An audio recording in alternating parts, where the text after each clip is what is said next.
Que a paz do Senhor seja sobre os irmãos aqui do MAC, os irmãos que vão nos assistir, simpatizantes aqui da igreja, outras pessoas que também ouvirão nosso podcast.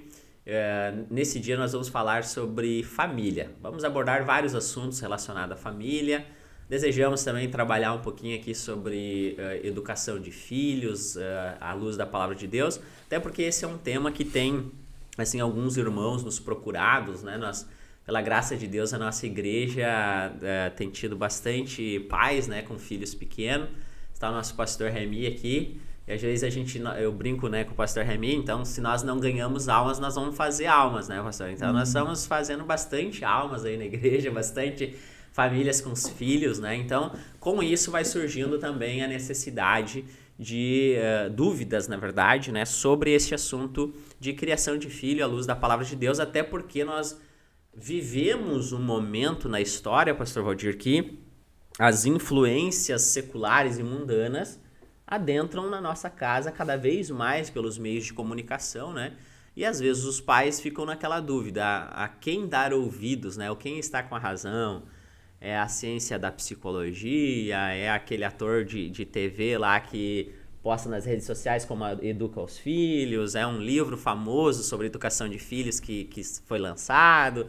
E aí então são várias vozes no mundo dizendo como conduzir a tua família, como ser um bom marido, como ser uma boa esposa, como criar os filhos. E aí vem também essa dúvida para o cristão, né? Como ele se comportar diante disso, a quem dar ouvidos. Então vamos nesse dia falar um pouquinho sobre esses assuntos à luz da palavra de Deus, e talvez o pastor Remy queira iniciar falando aí a respeito desse assunto, até porque entre nós ele é o mais experiente, né? 4 filhos. O pastor Remy, só ele queria encher a terra, né? Então ele seguiu por esse caminho e teve 4 filhos, né? Vai ter umas controvérsias. Vai ter umas consequências da tua fala aí. Mas e aí, pastor? 4 filhos, e como é que foi o histórico do senhor? Não, eu estava mesmo, essa semana, assim, nós estávamos conversando, né, sobre essa questão e resolvemos trazer esse assunto para o podcast, porque é um assunto sempre atual, sempre relevante e sempre muito importante falar de família, porque família é realmente muito importante, filhos. E nós até comentávamos sobre a questão de que nos instruíram, né, de uma forma às vezes muito rasa, a questão de ensinar o filho no caminho que deve andar, né? E a gente fica às vezes só no texto e não amplia ou não avança para o contexto para entender de forma mais clara, mais definida, o que às vezes um versículo, uma passagem bíblica quer nos dizer. E eu falo de experiência própria, né? Entendendo, ao ouvir essa expressão, esse ensinamento, né? Ensina o menino, foi Salomão que falou isso, no caminho que deve andar, né? E quando ele for grande, não se desviará dele. E o que foi nos passado, de maneira mais específica, foi ensinar o filho a ser crente, né? Ensinar ele a ser crente, que ele tem que ir para a igreja, entende? E aí obedecer aquele conjunto de regras que era imposto, né? Infelizmente. E acontecia um negócio bem ao inverso daquilo que era ensinado, porque o menino chegava ali por 12 anos, por aí, estava revoltado, né? E, na verdade, ele não foi ensinado a ser crente, e ele acabou realmente ficando frustrado com o ensinamento que recebeu ou com Jesus que foi apresentado para ele, né? E acabou, enfim, se rebelando, e nós sabemos, né? Eu principalmente vivenciei, presenciei muitas dessas histórias, né? De meninos e meninas que chegaram na idade da adolescência ali e não quiseram mais Jesus. E a gente se preocupa, e eu sempre me preocupei, de ensinar o meu filho a ter caráter, a se tornar um bom cidadão, né? Se tornar uma pessoa digna, né? Então, assim, o caminho que deve andar, claro que o principal é ensiná-lo a amar a Deus, ensiná-lo a conhecer a Deus, ensiná-lo os princípios do Senhor, né? Ensinar de fato a doutrina bíblica.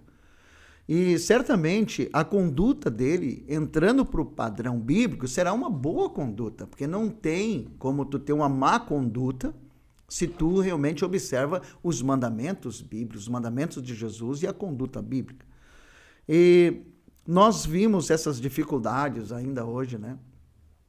Esse entendimento, às vezes, dos pais de forma muito rasa e muito superficial e sem uma amplitude. Fica muito restrita a uma coisa só e não se preocupa os pais de ampliar o conhecimento, de abrir a mente para poder de fato ensinar o filho. E aí, por falta dessa ampliação de entendimento, o pai às vezes acaba cometendo um erro que a Bíblia diz que não devemos cometer. Pais, não irritem os vossos filhos, né, para que eles não desanimem. Então eu vejo assim essa questão hoje, né, de família. É claro que tem várias coisas a ser observadas, né, dentro desse contexto. Então, por exemplo, se o marido não é um bom marido, como é que ele vai... Por exemplo, se ele não tem uma conduta boa de marido, o filho, ele vai querer ter uma conduta boa com o filho para ensinar o filho. O filho vai... Claro que o filho... Eu sempre falo assim, às vezes o filho, ele... por respeito, né, ele não revida o pai, que talvez o esteja corrigindo ou disciplinando.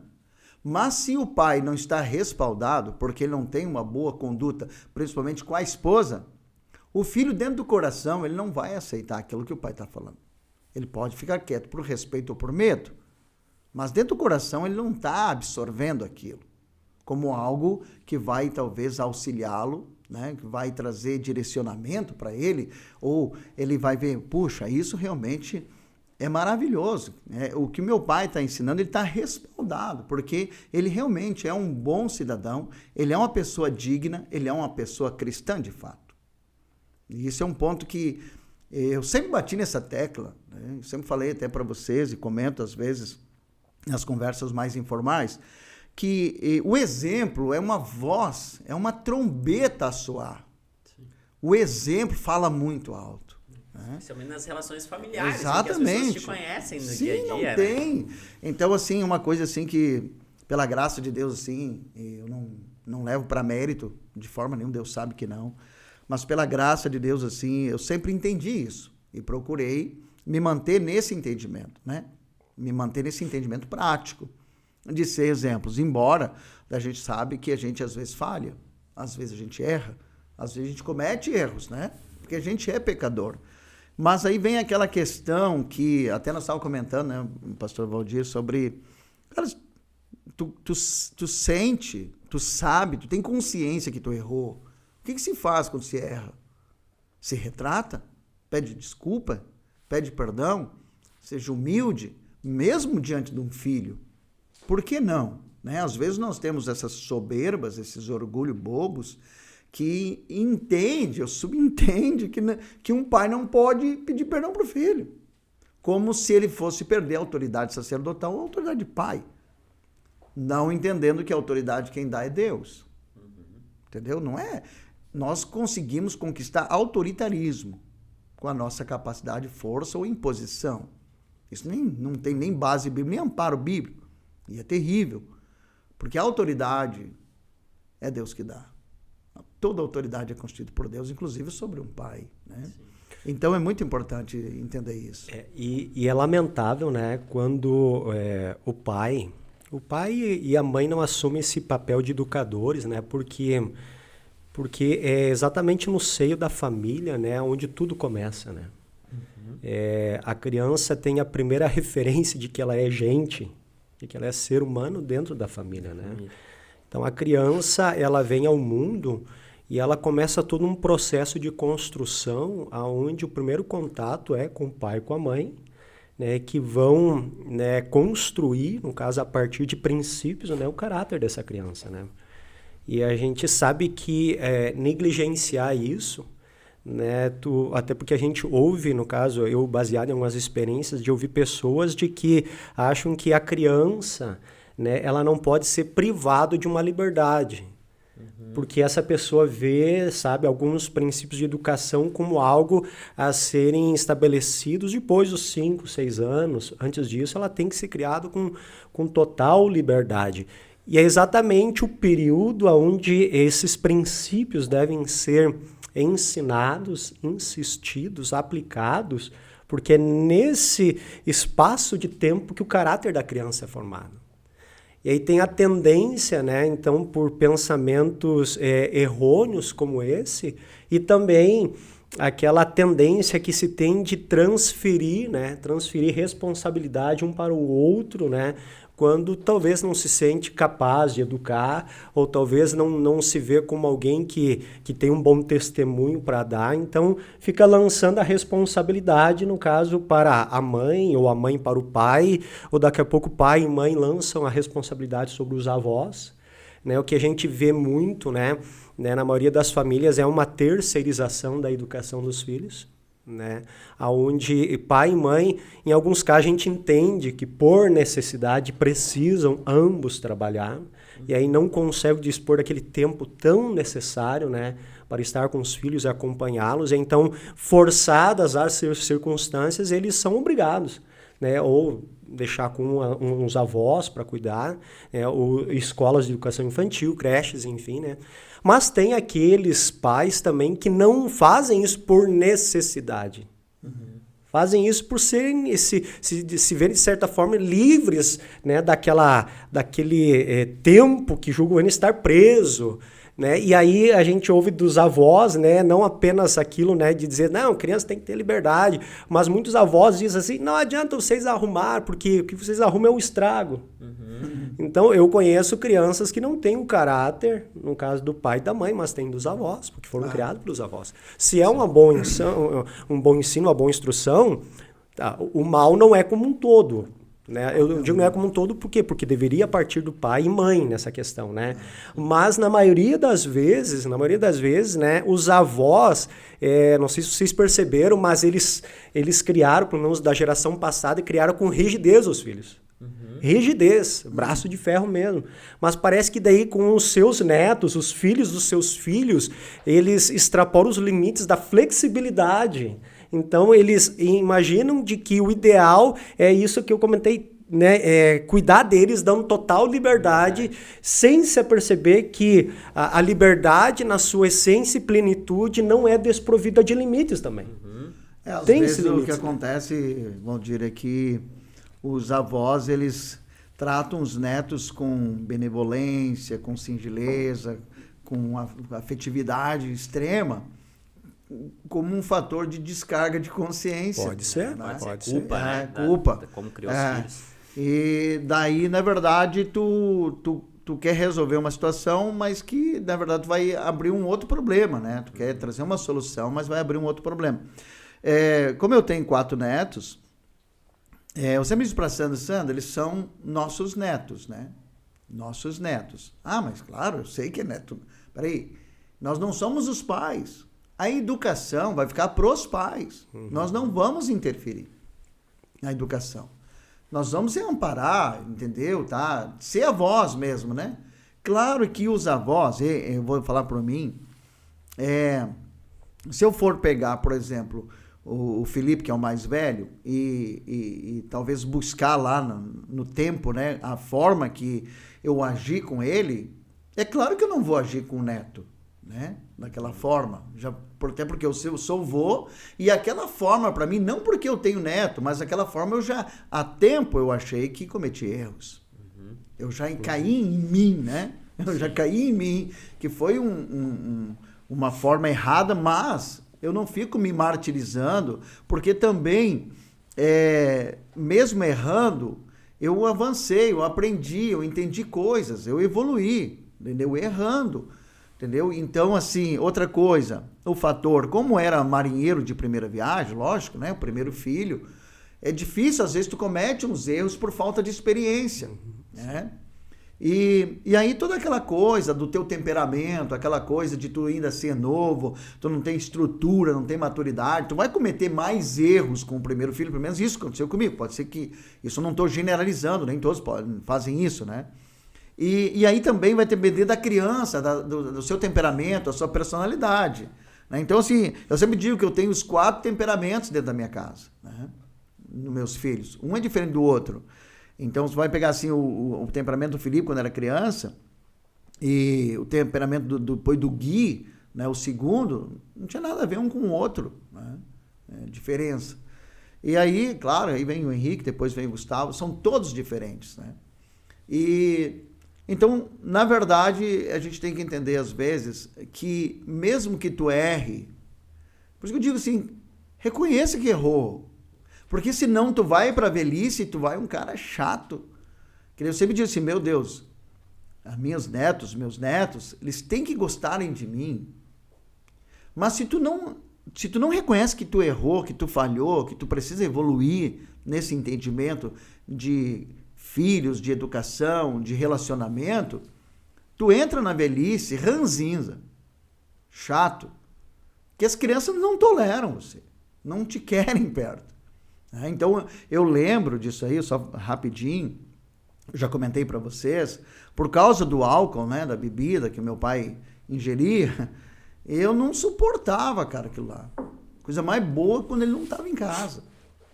Entendeu? Eu tinha sossego e eu tinha conforto em não ter o meu pai em casa. Né? E não era uma pessoa, claro que não. Meu pai era uma boa pessoa, trabalhador, honesto, um cara responsável, mas o álcool alterava a mente dele. Uhum. E ele virava uma outra pessoa. E eu disse, eu não quero que ele venha para casa. Né? Quando ele saía assim, ficava um tempinho longe, a gente sabia que ele ia vir alcoolizado. E aí ia ser aquela bagunça, aquela coisa ruim. E então, então tu comete erros. Aí tu tem que evoluir, né? Não só os teus filhos gostarem de estar contigo. Eu sempre disse isso. Porque eu me preocupava, disse, meu Deus, eu era menino, eu tinha uns 8, 9, 10 anos por aí, eu disse, se um dia eu tiver filhos, Deus me livre de os meus filhos não quererem ficar comigo, não ter prazer de estar em casa, porque o pai realmente,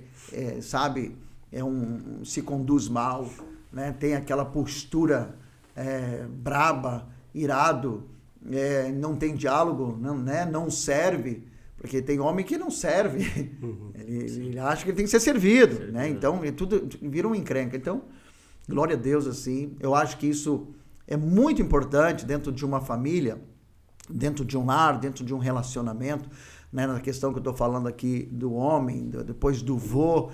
Então, assim, graças a Deus, eu falo isso com humildade, não com orgulho, Deus sabe que não, e nem também me colocando acima de ninguém, melhor que ninguém. Mas eu tenho um enorme prazer nas minhas netas, no meu netinho, e eu vejo que isso é recíproco, sabe? É muito recíproco. Sabe, pastor, enquanto o senhor falava, eu pensei o seguinte, até vou colocar uma questão aqui para nós. 2 pontos aqui. O pastor Valdir falou, né, da criança que precisa ir aprendendo os limites, né, dentro do campo da disciplina. E o pastor também comentou da questão dos filhos terem prazer de estar com os pais.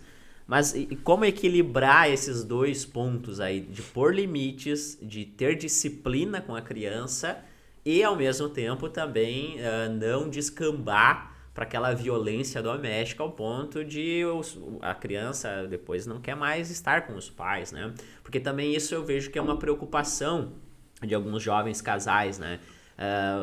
Sobre a educação dos filhos. Até onde o limite da educação será que eu disciplinar ele com um pouquinho mais de rigor é agradável? Eu devo ou não? Fico só na conversa? De vez em quando talvez eu vou ter que colocar de castigo? Como é que seria esse limite? De maneira, assim, biblicamente, nós poderíamos caminhar nessa direção, né? Para que os irmãos tenham essa orientação, né? Eu acho que até aqui é um padrão ideal, né? Passando daqui não. Até porque hoje nós temos também várias leis no sentido de prevenir a violência doméstica, né? Tem a lei da palmada, porque a gente sabe de históricos, né? De pais que de fato partiram para agressão assim física, exagerada, um negócio desumano, né? Que não se faz, na verdade, nem com animal não se faz isso, que hoje também é crime. Sim. Mas qual é esse limite? Então, nenhum tipo de disciplina agora é válida para a criança? Nenhum tipo de limite, como o pastor Valdir disse?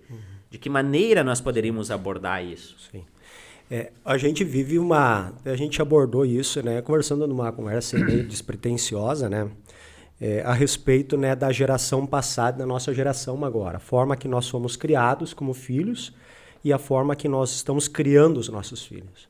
A gente vem ainda de uma geração onde sinônimo de educação para os nossos pais era a mão de ferro mesmo.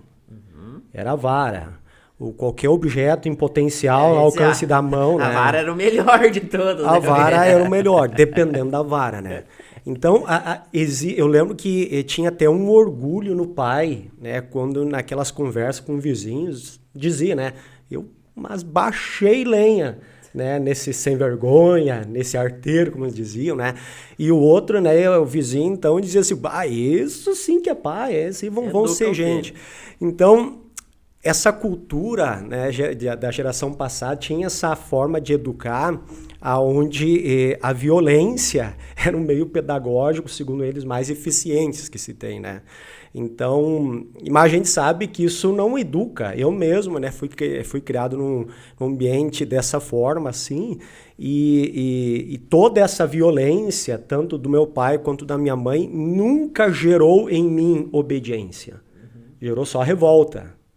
Sim. Então, a presença de pai e mãe causava o quê em mim? Medo. Então, na presença deles, eu simplesmente acatava, obedecia e ficava quieto. Mas, a partir do momento em que eu não estava na presença deles, entende? Eu quebrava todos os princípios possíveis, as leis que eles estabeleciam, as proibições, eu quebrava tudo. Eu cresci dessa forma. Cresci. Então, e eu lembro que o meu pai, então, né, aquilo que eu falei inicialmente sobre transferir responsabilidade, né, o pai, né, ele era uma pessoa alcoólatra, literalmente, violenta, agressiva em todos os aspectos, no caso, não media a sua violência, né, tanto física como verbalmente, em relação à esposa, filhos, enfim, é um ambiente bem hostil mesmo, fui criado dessa forma. E eu lembro que meu pai, ele gritava, dizendo, o que tu tá aprendendo na escola? Porque ele não me educava. E a escola tinha que fazer isso. E a escola tinha que fazer isso.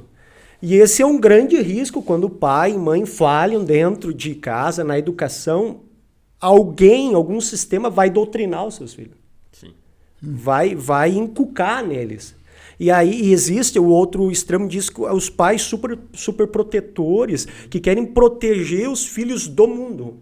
E acham que vão poder sempre estar ali, né, com os filhos debaixo das asas, e aí criam uma diversidade de disfunções, quando na realidade nós podemos analisar biblicamente que nós temos que preparar nossos filhos para o mundo.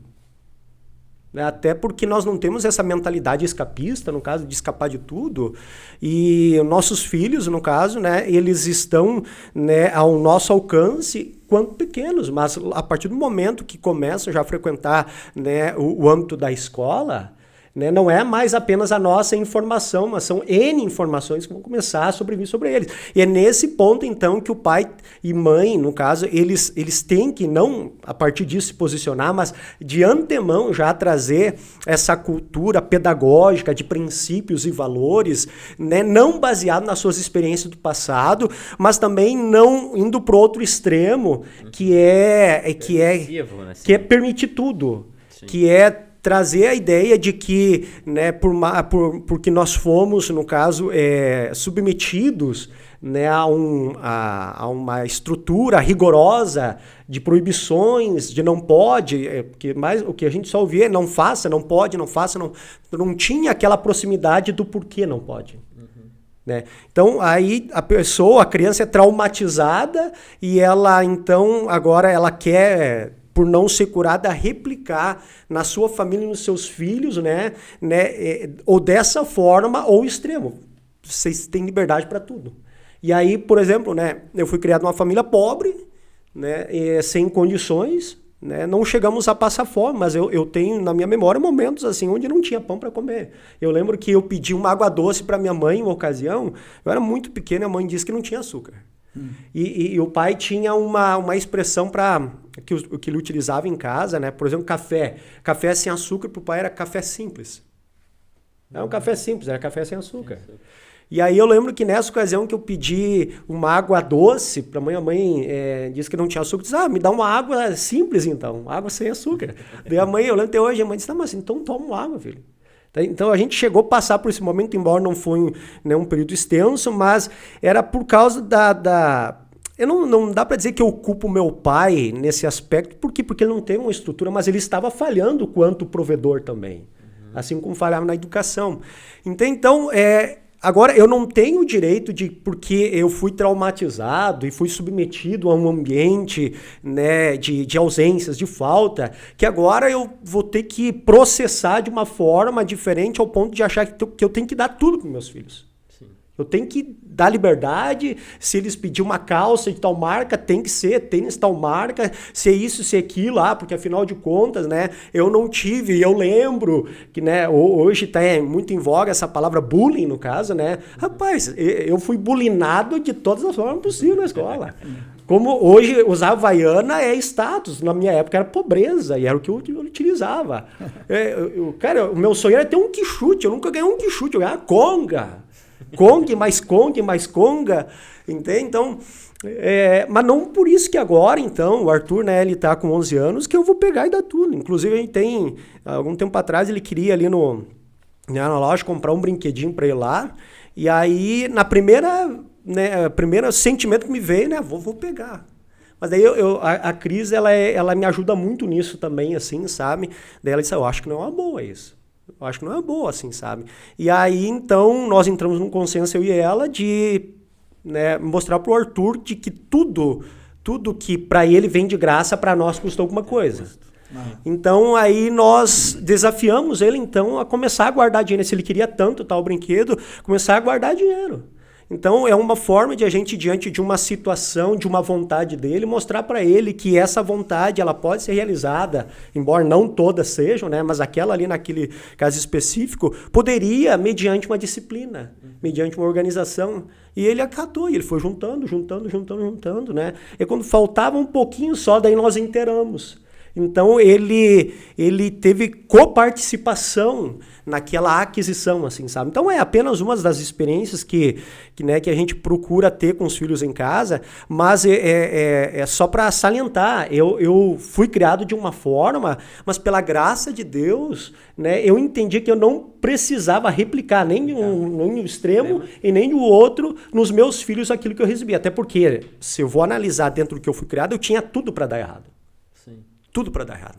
Mas pela graça do Senhor, então, o Senhor nos dirigiu e até agora e continuará nos ensinando para que possamos continuar ensinando os nossos filhos também, né? E uma questão, o pastor Valdir falou aqui, de ir para o outro extremo, né?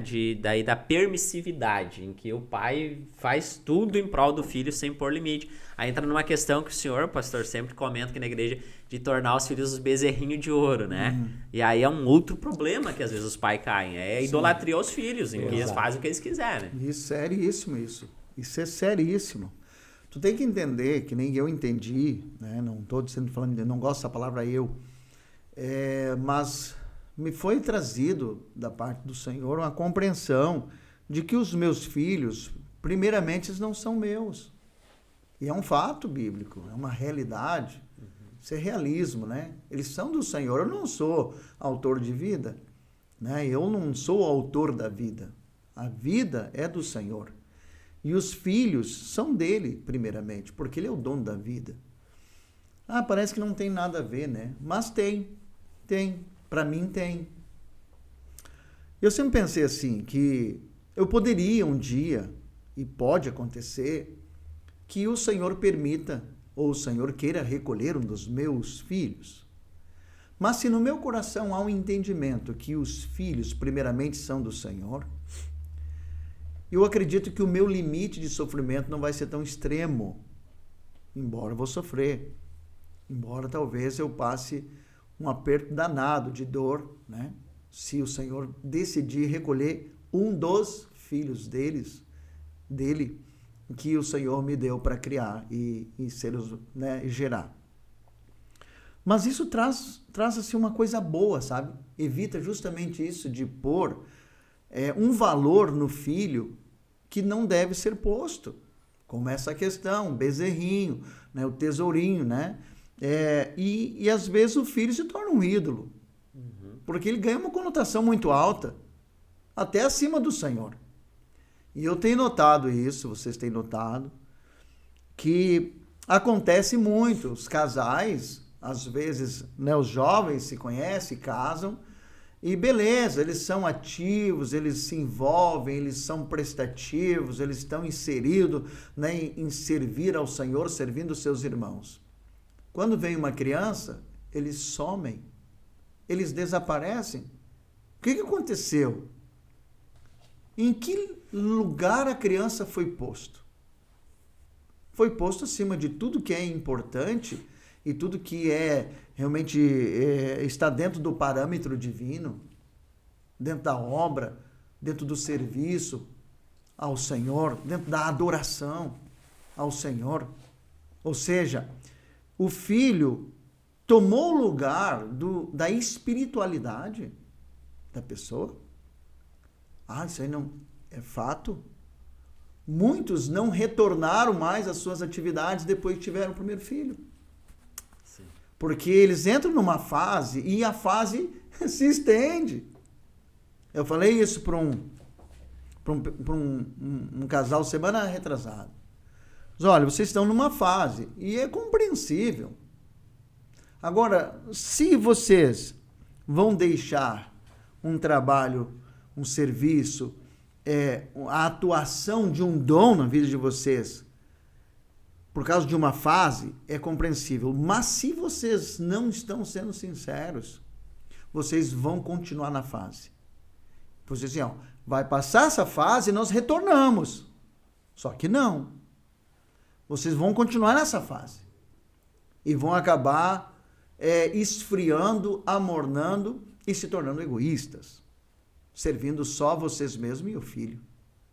Vai passar a fase, mas tem que ser sincero.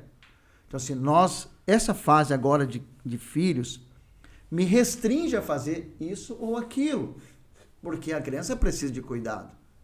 E ela, que nem foi falado antes, às vezes joga a criança para lá, porque o cuidado requer bastante empenho, né? Não é fácil. Não é fácil. Dedicação, empenho, rouba teu sono. Sem dormir, sim, rouba teu sono, rouba as tuas privacidades, rouba, sabe, aquilo que tu gostava de fazer já não é mais. Sim. Não é assim, vamos, não, peraí, tem carrinho, tem bolsa, tem fralda, tem mamadeira, tem bico, tem não sei o quê. Não, esse horário aqui não podemos sair porque é horário de dormir, não, lá tá frio, lá não sei o quê. Muitas restrições se formam na vida de um casal quando tem a criança. Então isso é compreensível. Mas aí, quando tu não é sincero e tu se deixa levar por isso, depois que passa a fase, você não retorna. Então tem que ser sincero, né?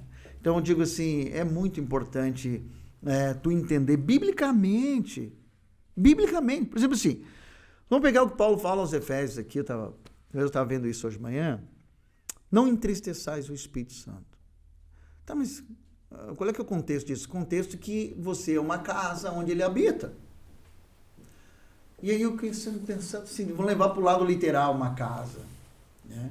Tu habita numa casa. Aí a tua casa lá, onde você deve ser feliz, alegre, satisfeito, viver confortável, é uma bagunça tua casa. É suja, desorganizada. Vocês não têm harmonia dentro de casa. É uma bagunça. Os filhos são rebeldes, desobedientes, vocês não têm comunhão, marido e esposa. Que casa ruim de habitar! E eu disse, meu Deus, e aí nós, como casa do Espírito, desorientados, às vezes com malícia, a vida desorganizada, conceitos errados, pensamentos errados, falas erradas, sabe? Administração errada, ira, contenda, inveja, ciúme, enfim, todas as coisas que podem nos atingir. E aí Paulo está dizendo, não, ele fala isso aos Efésios. Não entristeçam o Espírito Santo. Entendeu? Então, assim, dentro de uma casa, dentro de uma família, dentro de um lar, marido, esposa e os filhos, tem que haver organização. Exato. Tem que haver decência. Tem que haver pureza. Não pode haver mentira. Não pode haver gritaria, Paulo fala, né? As gritarias. Não pode. Tu tem que lutar contra isso. Para a casa ficar harmoniosa. O que eu falo? Cara, fica muito mais fácil de tu ensinar os teus filhos, porque o lar é um lar que ele gosta, porque é um lar que te traz alegria. Não entristeça o Espírito Santo. Eu poderia dizer, não entristeça a tua esposa, ou a tua esposa não te entristeça o marido, e o marido e a esposa digam, não entristeçamos nossos filhos. Agora, como vamos fazer isso? Temos uma casa harmonizada. Sim. Temos um lar harmonizado, bem organizado. Nossas falas são boas, são singelas. Sim. Temos delicadeza no tratamento, somos verdadeiros um com o outro, um serve o outro com alegria, entendeu? Há uma compreensão, há uma comunhão em diálogos, em decidir por algo, entendeu? Há harmonia, chegam a um consenso, coisa boa. E eu estou pensando tudo isso. Eu acho que é importante, Pastor Samuel, para ensinar o filho e ele absorver o que está ensinando. Sim. Senão vai dar conflito, vai dar problema, e daqui a um pouco entra para o extremo das antigas, entende? Sim. Aí para gritaria, para imposição, até para surra. E na educação do filho, especialmente na educação, né? Se não tivesse harmonia no casal, imagina, em que um diz uma coisa e outro diz outro, né? Não há essa unidade de pensamento, essa disposição de diálogo e juntos construir uma maneira bíblica e equilibrada de educar os filhos. Isso pode dar muito problema, né? A gente lá em casa, né, eu estou trazendo também esse assunto porque nós lá já de cara tivemos esse desafio, né, com o Timóteo. Ele é um menino assim com muita energia e espoleta e tal. E logo eu percebi já que nós precisávamos trabalhar alguns limites nele, né? Porque no nosso círculo de amizade tem crianças lá que é muito tranquila, que o pai coloca sentado ali, fica o dia inteiro sentado. O Timóteo já não é assim, ele quer explorar, ele quer desafiar também. E aí tu tem que ir colocando esses limites para ele perceber, né? Que não dá para fazer tudo na hora que ele quer, do jeito que ele quer. Então a gente adotou lá em casa esse sistema de primeiro tentar conversando, explicando para ele, porque apesar de ele tem 2 anos, então obviamente ele não entende tudo, né? Mas a gente tenta na conversa, no diálogo, mas já chegou situações que nós tivemos que pegar também a varinha. Mas a varinha é o limite da situação, e sempre num sentido em que a vara não é para espancar, mas é para ele entender que existem limites e que as ações vão ter consequências. Isso é importante, né? Porque quando nós olhamos para a Bíblia Sagrada, como é que Deus tratava o seu povo? Especialmente no Velho Testamento, pega o povo de Israel. O povo de Israel, Deus mandava os profetas, alertava, olha, vocês estão indo por esse caminho, não vão por aí, isso não me agrada. Então Deus alertava, Deus chamava o povo para o diálogo. E foi indo assim até um momento em que Deus disse, agora vocês passaram todos os limites. Então agora vou ter que pegar a vara, que é o exílio, né? Quando Deus permite o povo de Israel ser prisioneiro e levado, a sua nação toda ser destruída e ser levado como cativos para a Babilônia. Então ali Deus teve que pegar a vara, né? Mas pegou a vara para quê? Para destruir o povo de Israel? Não. Para ensiná-los, para trazê-los a se converter, a se arrepender do seu mau caminho, né? Então a disciplina, inclusive, quando a vara é necessária, ela tem que ser com esse foco, né? Para trazer o arrependimento, para trazer o caminho correto. E não de uma maneira carnal, que é o que nós falamos antes aqui, que o pai e a mãe podem ir pelo caminho daí da violência, de deixar aquela natureza carnal, da ira, da raiva, ultrapassar os limites, e daí não é mais uma educação, é um espancamento, e daí isso não vai trazer efeito nenhum, pelo contrário, vai trazer raiva, né, como o pastor Valdir trouxe aqui, e não uma educação correta. Né? Pegando o teu exemplo que tu falaste agora sobre o teu filho, o Timóteo, bom, ele é hiperativo, né? Enfim.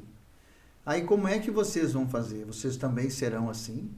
Vocês vão ter que demonstrar a oposição, o contrário a isso. Né? É só um conselho aqui no ar, né? Mas assim, se o teu filho é assim agitado, tu vai ter que demonstrar uma postura calma. É o que eu penso, isso é só um conselho, né? Para que ele possa, assim, olhar para você e ver o oposto dele. Para ele poder entender, na prática, E ele, ao ver você calmo, né, ou a mãe, ele vai ver porque sempre vai ser melhor ser calmo. Não estou dizendo que a pessoa não pode ser ativa, mas sempre vai ser melhor ser calmo. Por quê? Porque calmo e mansidão combinam. Isso são características de Jesus. E eu, por exemplo, assim, quem está falando aqui é um cara super agitado. Foi agitado. Mas a minha natureza é agitada. Mas o que a acalma? O Espírito Santo. Mas o quê? É o Espírito Santo. Ah, mas então eu sou... Não, cara, isso é misericórdia e graça. Não é mérito. Mérito humano. Mas é o Espírito Santo que faz isso, vai moldando. Ah, mas eu não consigo. Persevera. Nós sempre estamos falando sobre isso. Persevera na oração. Persevera na compreensão das Escrituras. Busque a sabedoria do alto.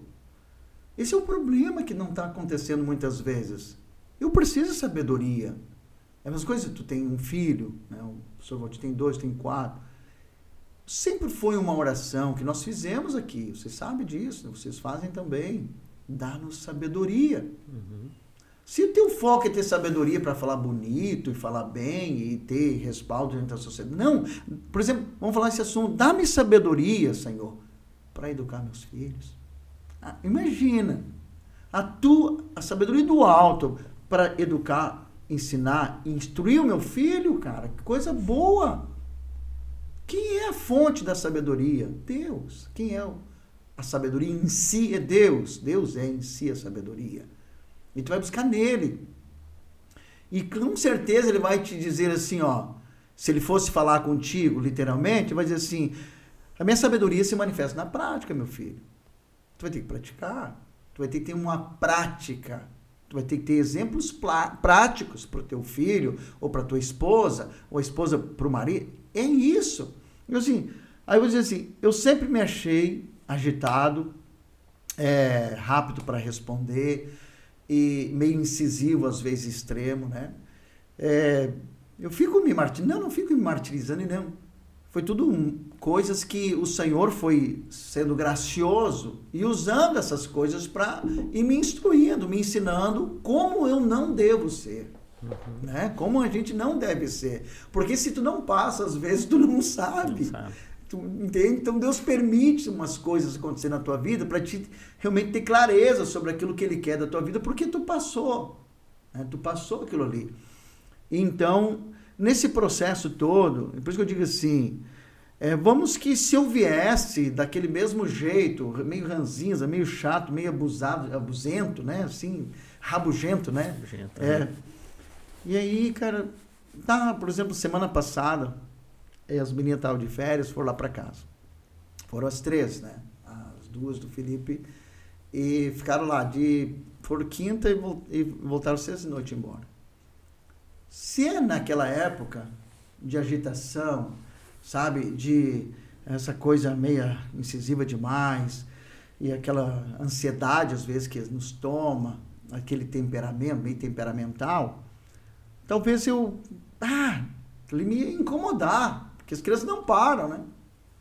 Mas aí eu fiquei maravilhado, assim, com a graça de Deus, sabe? Isso não é coisa do mérito humano. Mas eu sentia uma alegria, um prazer diferente de estar ali com as crianças, ver aquelas brincando e elas não param, né? E nós nos divertimos bastante, sabe? Com as crianças. E isso não ia acontecer se o Senhor não tivesse me moldado. Eu sei disso. Podia se incomodar com aquilo ali. Se incomodar, ficar chato. Então, tirando o meu sossego, não sei, eu queria, sei lá, olhar a TV, não sei o quê. E aí não bem ao contrário. Mas esse é um detalhe, assim, que talvez não é observado.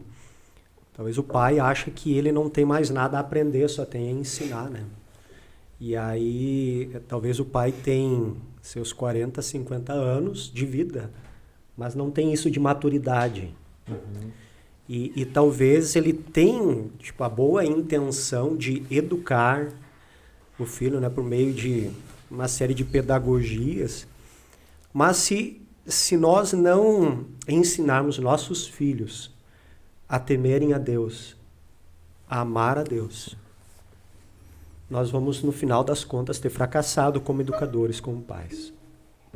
Sim. Os nossos filhos, antes de nos verem, né, isso que a gente conversava também ontem, como amigos, eles têm que nos ver como pais, como autoridade.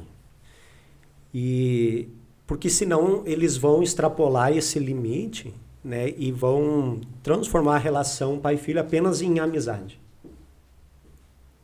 E talvez é o que falta, né, nesse contexto de maturidade, os irmãos ter essa preocupação. O senhor falou de sabedoria do alto. Nós precisamos de sabedoria do alto, direção do alto, conselho do alto, né, dos subsídios do alto para aplicarmos. Até porque a Bíblia vai dizer que a sabedoria terrena ela é diabólica, carnal, diabólica. Sim. Então nós precisamos de fato aquilo que é do alto. E talvez esse é o ponto, né, mais negligenciado, aonde sim se investe tempo, se investe dedicação, né, para tentar educar os filhos, mas se ignora esse princípio que é espiritual e que rege todo o segmento da vida, né, o espiritual e o material, o natural, né, no final das contas, nós teremos falhado. Uma coisa que eu nunca obriguei o Arthur a orar, por exemplo, nem a Giovana a orar, mas eu sempre aconselhei eles a orar. Nunca obriguei eles a ler a Bíblia, mas aconselhei sempre eles a ler a Bíblia. Porque eu tenho uma ideia de, como pai, eu não posso assumir uma posição de controlar a vida deles. Eu preciso dar direção para a vida deles. Sim. Preciso dirigir. Eu vou dirigir a partir do quê? Né? Do meu entendimento ou dos subsídios de Deus? Né? E aí, até brinquei porque o Arthur estava lendo aquele livrinho lá, o Diário de um Banana. E ele ri lendo aquilo. Diz, não, tu vai ler alguma coisa, cara, consistente. Mas eu não vou dar um livro de teologia pro Arthur ler. Como não, pastor? Tem que dar uma teologia sistemática.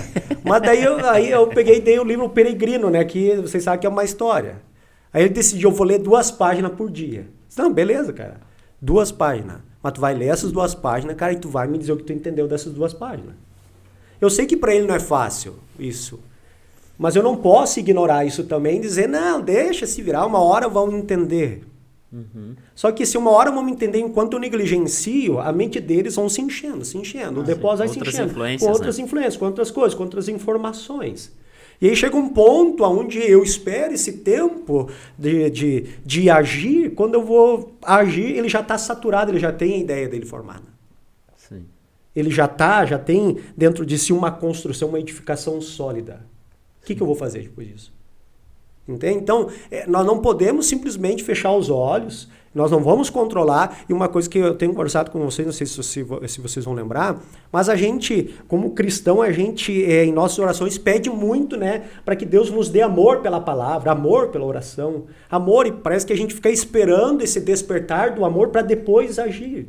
Só que o tempo passa. Então, o que eu tenho procurado aplicar na minha vida? Disciplina. E eu tenho transmitido isso para os meus filhos, disciplina. Né? Porque a disciplina, ela, diferente do sentimento, vai me ajudar a agir com ou sem vontade. E nesse aspecto, orar com ou sem vontade. Ler a Bíblia com ou sem vontade. Então, é uma forma de eu ter a minha vontade constantemente sendo dobrada à vontade do Senhor. Porque enquanto não vem o sentimento, estou eu lá. Só esperando que venha. Enquanto ele não vem, eu não oro, eu não leio a Bíblia, coisa e tal, e o tempo passa, eu vou envelhecendo, mas não vou adquirindo maturidade. O que Salomão diz? Provérbios 4. Primeiro ele começa dizendo ali, a partir do verso 3, quando eu era pequenino, em companhia de meu pai, e aí ele começa a relatar que ele ouvia os conselhos do seu pai. Quem é o pai de Salomão? Davi. Aí o que Davi diz para ele? Filho meu, atenta para as minhas palavras. Atenta para as minhas palavras. Aos meus ensinamentos inclina os teus ouvidos, não os deixa apartar-se dos seus olhos. Guarda-os no mais íntimo do teu coração. Olha o que ele diz, porque são vida para quem o acha e saúde para o seu corpo. Ele conclui dizendo esse texto dizendo assim, né, cara, sobre tudo que se deve guardar. Guarda o teu coração, porque deles procede as saídas da vida. Sim. Então, Salomão, ele estava ali descrevendo uma experiência no passado que teve com o pai, né, de algo que foi expressado verbalmente, que ele ouviu e guardou no seu coração. Então aí que está a importância, né, de nós pais, né, buscarmos esses subsídios, porque o conselho de Davi para Salomão não foi outra coisa senão um conselho bíblico, um princípio bíblico. Sim. Entende? E então é fato de que nós não podemos ignorar isso, porque se nós, eu torno a dizer, se nós não assumirmos esse papel, né, alguém vai assumir. Ainda mais no mundo que nós temos hoje, do acesso à informação muito grande, né? Exato. É diferente de anos atrás, em que a criança pouco acesso teria, né? Não sei se fosse na biblioteca da escola, na biblioteca pública, não tinha muito acesso à informação. Hoje não, a informação ela tá assim aos montes, despejado. E se essa criança não encontrar uma voz firme e alinhada dentro de casa para conduzi-la, outras vozes vão conduzi-las, né? E essa questão espiritual, de fato, ela é muito importante, porque, inclusive, é a orientação de Deus para o povo de Israel, né? Para que ensinasse os seus filhos desde pequeno, exato, em casa, deitado, andando pelo caminho, em roda da mesa, ensine essas leis. Inculcar neles a lei, para que o quê? Eles guardassem a lei de Deus. Porque o próprio Deus já sabia o que depois vai ser dito também no Novo Testamento, que a palavra de Deus ela é poderosa, ela é viva. Então tu inculca a palavra no coração das pessoas, crendo que ela vai frutificar no momento adequado, porque ela é viva. Então ela vai frutificar, né? É uma coisa importante sobre as leis de Deus, os mandamentos. Jesus faz essa observância, né? Quais são os principais mandamentos? Amar a Deus sobre todas as coisas e ao próximo como a si mesmo. Pensem nisso e apliquem isso dentro de casa. Para os teus filhos verem. Para tua esposa ver. Esses 2 mandamentos. E aí, claro, tu vai ir buscar compreender como isso se aplica na prática. Né? Por exemplo, amar a Deus sobre todas as coisas. O que nós falávamos antes? Às vezes a mãe ou o pai tornam o filho acima do Senhor. Sim. Ai, não. Claro que sim. Não vem no culto por causa do filho, não faz uma atividade por causa do filho, sabe? Nem lê mais a Bíblia por causa do filho, entendeu? É tudo em torno do filho. Os assuntos são em torno do filho. Uhum. Não tem assunto mais, a não ser o filho, entendeu? As conversas são em torno do filho. Não, entende? Então tu vai, às vezes, por isso que eu digo assim, é muito importante isso aí, ser cheio do Espírito Santo. Compreender as Escrituras. Compreender os mandamentos.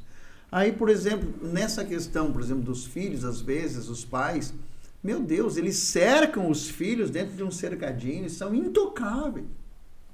Só quem está fora do cercadinho não interessa. Não há amor ao próximo. Entendeu? Sim. Os filhos se tornaram só os meus próximos. Não é isso que a Bíblia está dizendo. Principalmente na parábola lá do próximo, quando Jesus foi questionado quem é o meu próximo, Jesus explicou bem quem era o próximo, né? Só que nós temos uma tendência a nos cercar em torno daquilo que é nosso, que partiu de nós, que está sobre, sabe, nossa jurisdição ali, e é só. Mas se o pai e a mãe, sabe, eles abrem as fronteiras do entendimento para que os filhos observem isso, que o teu amor é a Deus acima de todas as coisas. Sim. E que também tu entendeu o que é o amor ao próximo. E eles vão observar isso. Agora, se tu ou eu trazemos ao nosso filho que ele é o nosso próximo, e só ele é o nosso próximo, nosso filho se tornará egoísta. Sim. Vai entender isso. Então, são várias coisas para te observar dentro dos mandamentos do Senhor. É o que Davi está falando para Salomão. Observar os mandamentos do Senhor. Sim. Nós temos a nova aliança, os mandamentos que Jesus estabeleceu e os definiu.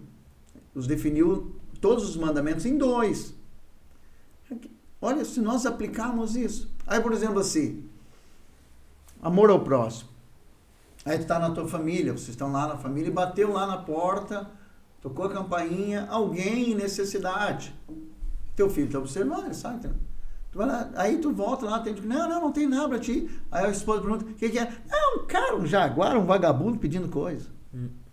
Tá entendendo? Teu filho observou isso ali. Tu nem nota às vezes, cara. Tu nem nota que tu cometeu um erro grave. Tu pode até não ter uma coisa para ajudar, ou até tu não precisa ajudar. Mas peraí, presta atenção, o que tu vai falar? Né? O que tu vai dizer a respeito daquela situação que se formou? Eu falei para vocês, segunda, né? Cheguei lá, tá lá o cachorrinho. Eu não quero mais um cachorro lá em casa. Não quero porque não podemos ter mais um cachorro. Sim. Mas a Sandra pegou o cachorrinho. Eu olhei pro cachorrinho e ele tinha um olhar de abandonado.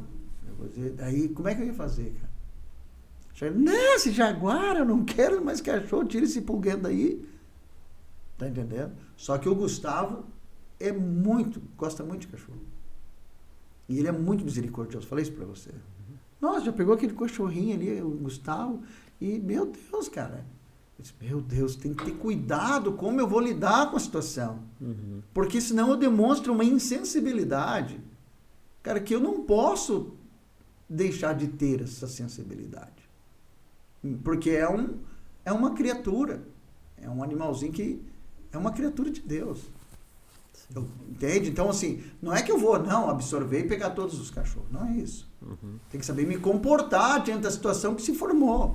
Sim. Para não demonstrar insensibilidade e ter uma atitude realmente contrária, talvez, àquilo que está no coração da minha esposa e no coração do meu filho. E até, pastor, na própria questão espiritual que nós estávamos falando aqui, e é o primeiro mandamento, amar Deus sobre todas as coisas, né? Às vezes eu quero que meu filho ame a Deus, mas eu não demonstro também no meu proceder que eu amo a Deus e que Deus é a minha prioridade. Sim. Porque daqui a pouco eu não venho no culto por qualquer coisa, né? Minha Bíblia tá jogada lá, eu pego de vez em quando, já tá empoeirada. Eu nunca tenho um momento de oração em casa, às vezes seja sozinho ou com a família mesmo, né? Os próprios pais levam a vida espiritual de maneira desleixada. E os filhos estão observando, olha, se o meu pai e minha mãe não levam a sério as coisas de Deus, como também o senhor mencionou domingo no culto, ao próprio vir à Santa Ceia, né? Desde pequenininha a criança, vai, se for ou não for na Santa Ceia, tanto faz. A criança já vai, assim, banalizando as coisas de Deus. E aí eu quero que meu filho, quando fique adolescente, jovem, continue amando o Senhor vindo da igreja, mas ele não foi influenciado por pais que amaram a Deus de todo o coração e sobre todas as coisas. Como eu quero que meu filho faça isso, né? Claro. Pois é. E é interessante isso, porque tu constrói. Claro que a gente não pode cair no erro de querer padronizar, né? Porque é assim, lá em casa, eu tenho que achar que é o modelo ideal para tua casa, para casa do pastor. Não. Claro. Cara, lá em casa não existe algo forçado, existe algo que flui ao natural. Que é expressar sentimento. Por exemplo, filho, te amo. Entende? E isso é recíproco. Pai, eu te amo. Então, para nós, isso é bem natural. O Arthur, ele não vai dormir sem dar um beijo, um abraço. É normal. Giovana é um padrão que se tem. Legal. Entende? Não é algo que a gente impõe, tem que ser, né? Que nem no passado, benção, vó, bença, né? Bença, vó, bença, pai. Não, é algo assim natural. Eu não posso agora dizer que isso é o ideal porque lá em casa funciona dessa forma. Não é. Mas eu acredito que princípios, eles têm que ser aplicados e insistidos, né? Expressões como essa, elas ajudam muito, né? Podem quebrar corações duros, né? Podem remover certas barreiras, entende? Palavras ditas, né? Desde essa questão de esse exemplo que a gente está comentando aí, né? Pô, se o cara ele trata a esposa sempre de forma brusca, ou pode ser que não trate de forma brusca, mas nunca expressa, né, verbalmente diante dos filhos, né, algum elogio, né, alguma palavra, né, bonita, vamos dizer assim, para a esposa e vice-versa. Tá entendendo? Então, eu amo, mas não expresso. Cara, tudo bem, se é a tua opção e se há uma concordância onde a esposa, né, não se importa muito com isso, sim. Mas a partir do momento, cara, em que um dos cônjuges já não concorda dessa forma e você querer impor isso dessa forma, que tem que ser assim, tu gerou um problema. E aí, querendo ou não, a forma que você procede ali, tu vai refletir nos teus filhos.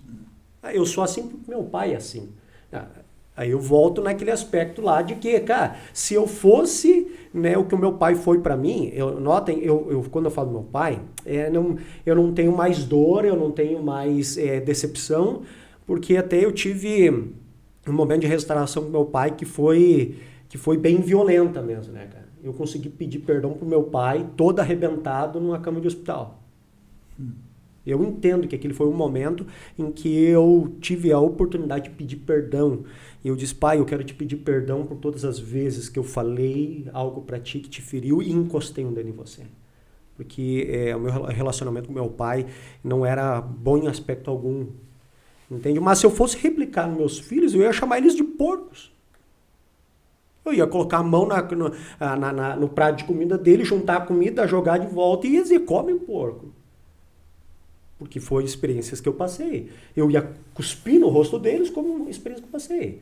Entende? Mas graças a Deus que quando Deus intervém, esse é o aspecto, é Deus tocando o coração, quebrando o coração. E a partir daquilo que Deus faz, internaliza dentro do homem, dentro da mulher, ele pode externalizar. Né? Efésios, a gente sabe que é uma carta que começa, né, mostrando o agir de Deus, internalizando isso dentro do coração do homem. Mas a partir, né, do capítulo 4, Paulo vai dizer, rogo-vos, pois, irmãos, que andeis de modo digno da vocação ao qual foste chamados. É nova vida, é novo coração. Então, a partir daquilo que Deus internalizou, nós podemos externalizar isso através, cara, de coisas que julgamos ser simples. A expressão verbal, eu te amo. Nossa, como você está linda hoje. Ah, que legal, que bom isso. Já deu situações lá onde eu tive que mostrar pro Arthur que antes dele vem a crise. Cara, ela é minha esposa antes de ser tua mãe, cara.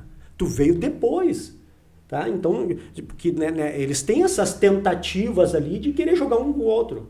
Cara, aqui isso não vai se criar. A Giovana sempre foi mais tranquila, mais calma, então eu falo mais do Arthur agora porque, cara, a Giovana a gente não teve a necessidade de embates. Eu nunca precisei dizer pra Giovana, essa bagunça do quarto que tá aqui revela como é que o teu coração tá, cara.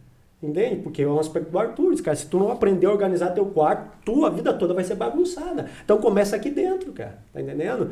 Mas é glorioso que Deus, ele trabalha, internaliza, cara, valores, princípios dentro de você, que Deus espera que eles sejam manifestos primeiramente, cara, no seio familiar.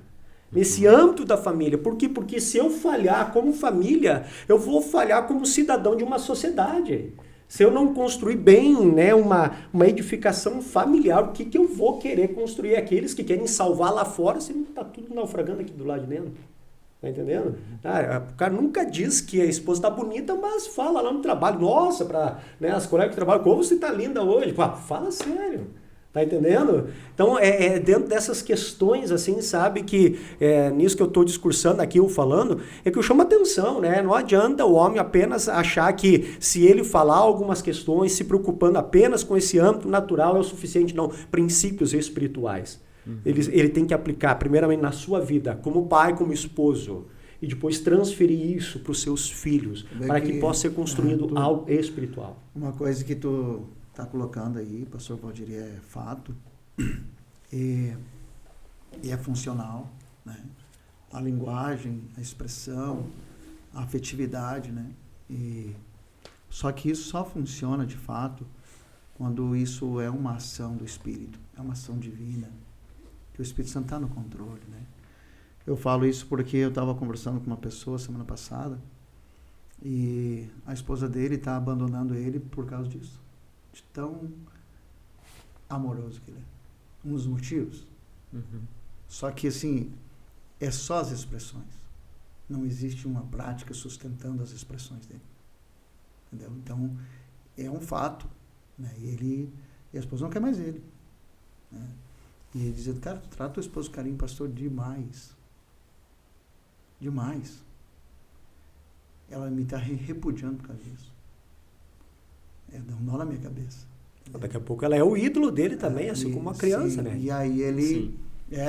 E aí ele... Só que assim, a conduta dele não é boa. Ele não é um cara com um bom caráter. Entendeu? Então, assim, o Espírito Santo não dirige ele. Embora ele é crente, mas o Espírito Santo não dirige ele porque o caráter dele é ruim. desorientado o caráter dele. E então eu disse, meu Deus, o que tu precisa? Cara, tu precisa se arrepender, tu precisa ir aos pés de Jesus e pegar todo teu histórico, né, tua autossuficiência, porque o cara vem com uma autossuficiência, cara, e lança tu aos pés de Jesus confessando que tu merece o inferno e não o céu. Tu merece o inferno. Porque no assunto dele, parece que ele merecia o céu. E que isso não podia estar acontecendo com ele. Não podia. O ser humano não é fácil, né? Esse cara, tu merece o inferno. E pelas tuas atitudes, quem está certo é a tua esposa. De não te querer mais. Porque tu é um péssimo cidadão, nem descrente. Tu é um péssimo cidadão, cara. Um mau exemplo. Se eu fosse tua esposa, não ia te querer mais também. Sabe? Foi um confronto. Daí ele disse, o senhor tem razão? O senhor tem razão. E está certo. Eu sou um mau. Então, não vou entrar em detalhes, né? Mas assim, só que ele diz assim, eu faço de tudo por ela. Mas não é o que ela queria. Ela ia aceitar isso, e eu concordo contigo, nas palavras, nas atitudes, no jeito, no carinho, na valorização da mulher, se isso está respaldado. Porque senão fica só na superficialidade. Ou até um jogo de interesse. Tem muitos caras, né, que nem ele, parece que ele demonstrou para mim que a maneira dele se conduzir com a esposa era um jogo de interesse. De interesse, entendeu? Sim. E isso não agrada a Deus. Isso nem é válido, né? Porque isso não é sólido. Agora, quando o Espírito Santo está no controle, né, e nem hoje o pastor Valdir falando, claro, está buscando, o Espírito está dando controle. Então está respaldado. E é bênção, é muito funcional. Agora, se a pessoa está jogando, fazendo jogos de palavras, e isso é interesse próprio, tá? Tu está querendo satisfazer algo teu, de teu interesse próprio, exclusivo, individual. Isso não vai dar certo, né? Não na concepção divina, nem no amparo do Senhor sobre aquele relacionamento ali. Então eu dizia para ele, cara, seja sincero diante de Deus. E tudo que a tua esposa quer é sinceridade nas tuas palavras. Seja um cidadão, cara, um homem de caráter, sabe? Seja, não enrola, não mente, não trapaceia, não barganha. Seja sincero. E, enfim, então eu entendo isso, que é muito importante, a sinceridade dentro de um casal. Não um jogo de barganha, entende? Não um jogo de interesse. Ser sincero. Então, assim, por isso que eu digo assim, não entristeça o Espírito. Paulo diz, tu tem o Espírito Santo, não entristeça ele, porque ele vai te orientar para que as ações te respaldem em tuas falas, em tuas expressões, em teus gestos. As tuas ações vai te respaldar. Então eu sempre penso assim, meu Deus, como isso é importante, né? Importante, assim, tu ter ações. Eu bato sempre nessa tecla. Eu bato nessa tecla de exemplos e ações concretas, sinceras, verdadeiras, né? Tanto com a esposa, e a esposa com o marido, e os cônjuges com os filhos. Serem sinceros, né? Eu isso assim, meu Deus, eu vejo assim que isso tu ganha da parte do Senhor respaldo. Sim. O Senhor te traz respaldo. Como eu digo assim, cara, isso gera em ti uma autoridade do Espírito, uma autoridade espiritual. E isso é fantástico. Então eu noto isso. A gente nota essa autoridade do Senhor. E quanto mais autoridade do Senhor tu tem, menos tu precisa usar a autoridade humana, o autoritarismo. Menos tu precisa subir o tom de voz. É impressionante. Menos tu precisa exigir coisas. Porque é uma ação do Espírito que vai assim, ó, mostrando tanto para tua esposa, para o esposo e para os filhos, que a tua vida está respaldada por Deus. Pelas tuas ações, teu jeito, maneira, teus gestos. Isso é fantástico. O Gu tem, faz o quê? Uns 20 dias, ele foi no Parcão com os colegas de escola, né? Parcão em Campo Bom. Eu levei ele. acho que era umas 7 horas, aí ele me ligou, pai, o pessoal tá querendo fazer uma janta. O que o pai acha, né? Será que eu posso ir? Eu disse, filho, não é conveniente. Eu disse para ele, não é conveniente. Porque tu vai.